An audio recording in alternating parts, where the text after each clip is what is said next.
Hello दोस्तों, Dalip Hindi shorthand classes में आपका हार्दिक स्वागत है। दोस्तों, आज की डिक्टेशन आशुलिपि उच्च गति अभ्यास खंड 1 रामधारी गुप्ता से बोली जाएगी। डिक्टेशन की गति 80 शब्द प्रति मिनट होगी। डिक्टेशन स्टार्ट करते हैं 5 सेकंड बाद।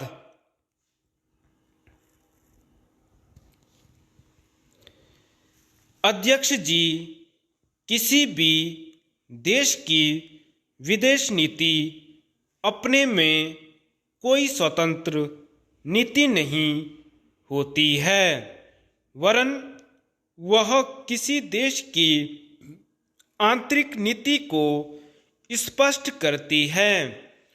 उदाहरण के लिए हम अमेरिका को ले सकते हैं। उसने अपने यहाँ अधिक अन्न पैदा किया और जब उसके पास अनाज फालतू बच गया तब वह अपने बकाया अनाज की बिक्री के लिए ऐसे देशों की तलाश करने लगा जो उधार पर माल ले सकते हों।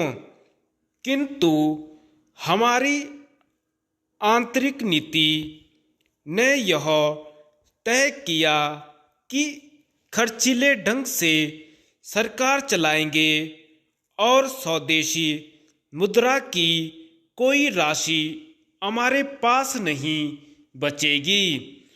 हमने कर भी लगा दिए और मुद्रा प्रसार भी कर दिया।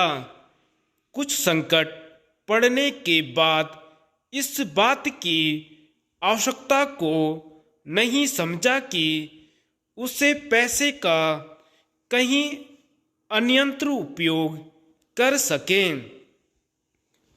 श्रीमान, मुझे माननीय प्रधानमंत्री जी के इस कथन पर दुख होता है कि दुनिया के अमीर और गरीब देशों का अंतर लगातार बढ़ता जा रहा है। मैं उनसे यह पूछना चाहती हूँ कि भारत की विदेश नीति ने उस अंतर को घटाने की क्या कोशिश की है? क्या भारत सरकार ने कभी दुनिया की पंचायत में यह कहने की हिम्मत की है कि बालिग मताधिकार के आधार पर यूएनओ का चुनाव होकर एक संसद बनाई जाए? और क्या आप में यह देखने की हिम्मत है कि फौज के हिसाब से कर लगाकर एक विकास का खाता खोल दिया जाए? जो देश विकसित हैं उनके मजदूरों का 1 घंटा हमारे देश के मजदूरों के 100 घंटों के बराबर माना जाता है, क्योंकि उनके पास साधन हैं। इसीलिए यह अंतर और भी बढ़ता चला जा रहा है।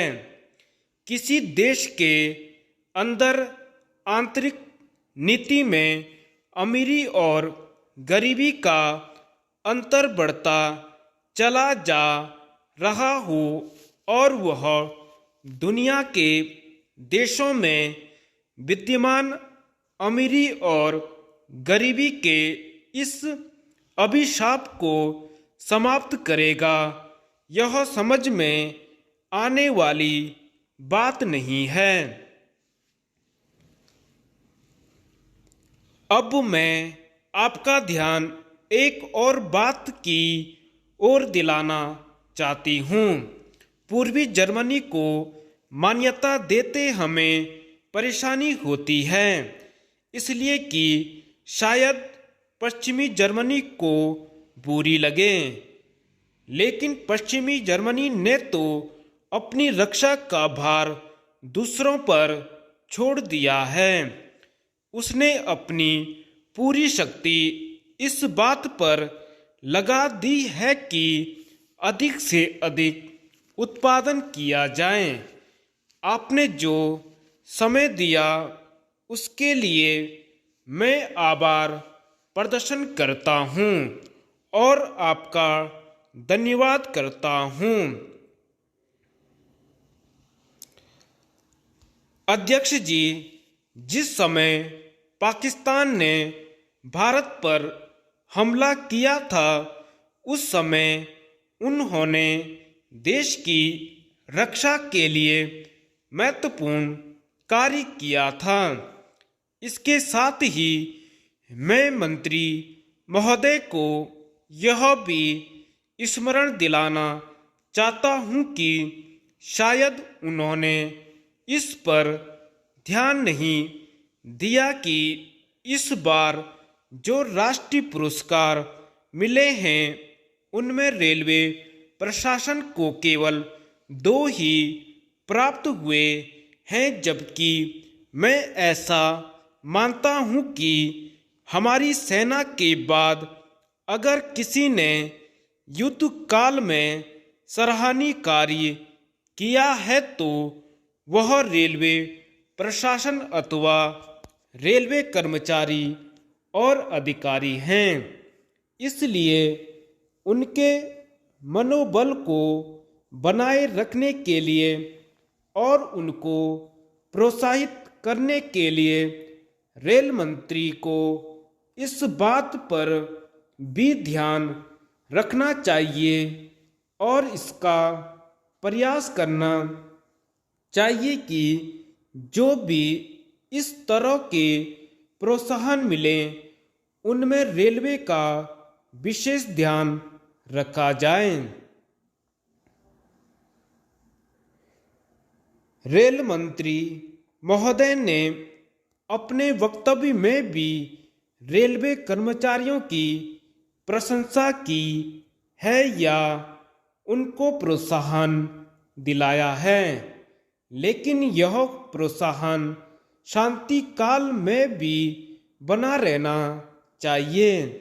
रेलवे ने युद्ध काल में जो काम किया वह तो देश की रक्षा का महान उद्देश्य था, लेकिन उसके बाद देश के निर्माण में या गरीबी मिटाने के लिए जो युद्ध होता है उसमें भी प्रत्येक रेलवे कर्मचारी का मनोबल उसी तरीके से बना रहे, इसके लिए भी रेल मंत्री महोदय को कुछ कदम उठाने की आवश्यकता है। मैं ऐसा मानता हूँ कि वह किसी भी तरीके से करें, उनका तरीका कुछ भी हो, लेकिन उनको यह करना चाहिए कि जितने भी रेलवे कर्मचारी हैं, जो भी रेलवे को मुनाफा हो उसमें वह साझेदार हों।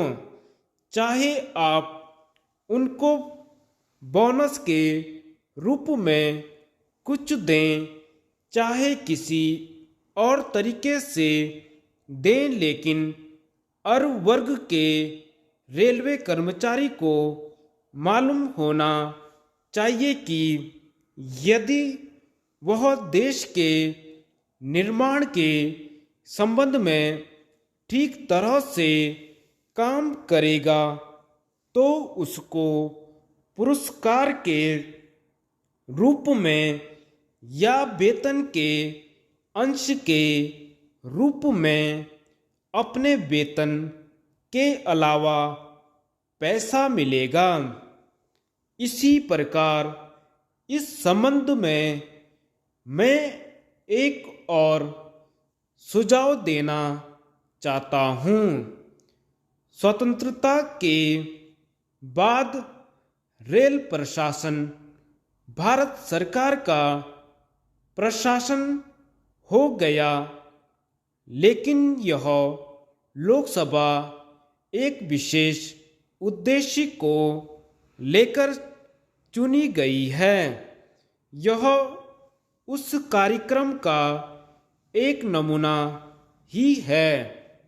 गांधी जी ने जीवन के सभी पहलुओं पर प्रकाश डाला था।